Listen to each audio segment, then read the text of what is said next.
I'm going to show you how to set up the table saw to rip material, so you're cutting with the grain. Okay.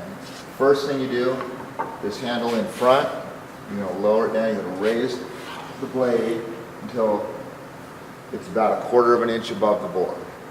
Okay. This handle over here, you turn, that's going to tilt the blade.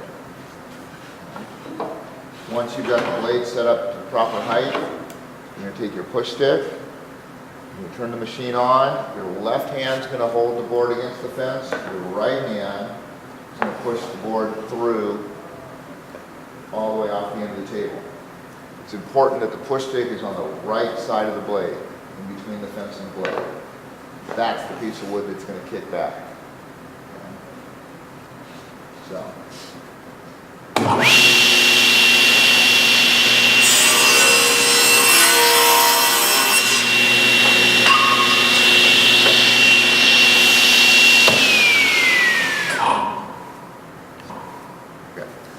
Couple things that I need to go over with the table saw.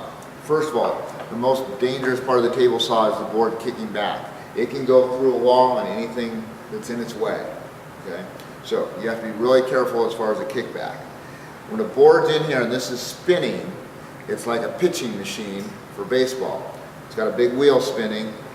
If it wedges in there, it's going to shoot back.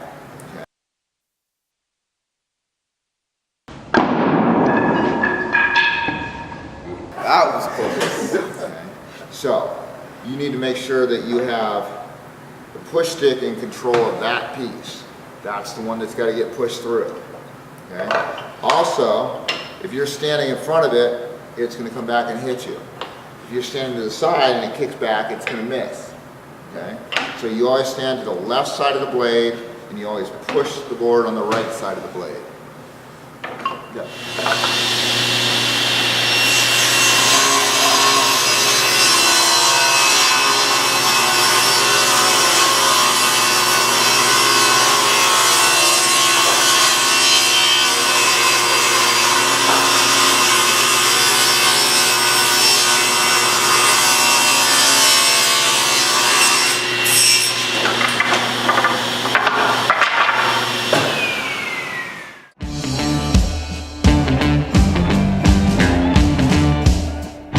The table saw has 2 guards. One of them is a riving knife. That goes right behind the blade. What that does is as you cut through, it keeps the board from pinching together and pinching against the blade. If the board pinches against the blade, it's going to kick back. We don't want that. The other guard is the basket guard. This sits on top of the blade, keeps chips and dust out of your face, and helps keep your fingers out of the blade. So I'm going to show you how to change those. So in order to change the guard, lift up the handle, pull the board out. When you reach down, there's a handle here, you lift up, and that lets you pull out the riving knife. Then you take the basket guard, you set it in there,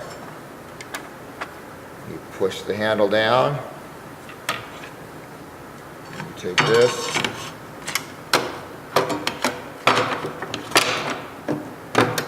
slide it in there, and you're ready to go. Whenever you're using the table saw, you want to use the basket guard whenever possible. Okay. If you're cutting something really narrow, like strips for a cutting board, basket guard's going to get in the way, and you're going to use the riving knife. So when I was doing the demos, I had the basket guard off so you could see what's going on. But the basket guard keeps stuff out of your face, keeps your hands out of there, and it also has another feature. This right here is an anti-kickback device, so it lets the board slide through, but it won't go back. It goes one way but not the other. These little teeth catch the board and keep it from moving.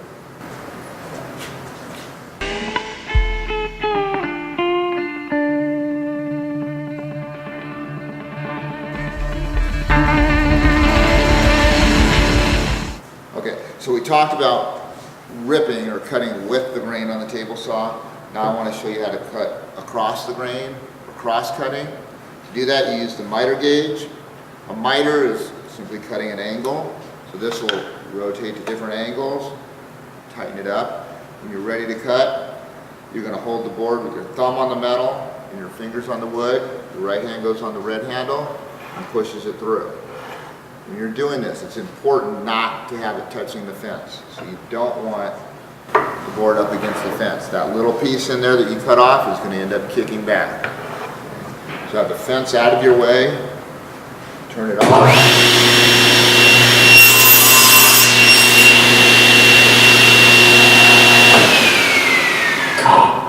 Notice that little piece didn't go anywhere.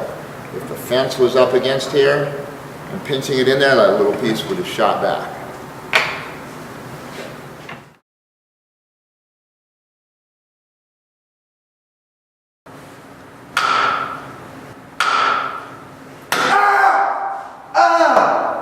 Wait, it's just a saw stop.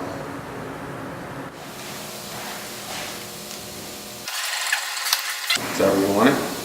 Yeah. We'll get it approved by Mr. York. Alright.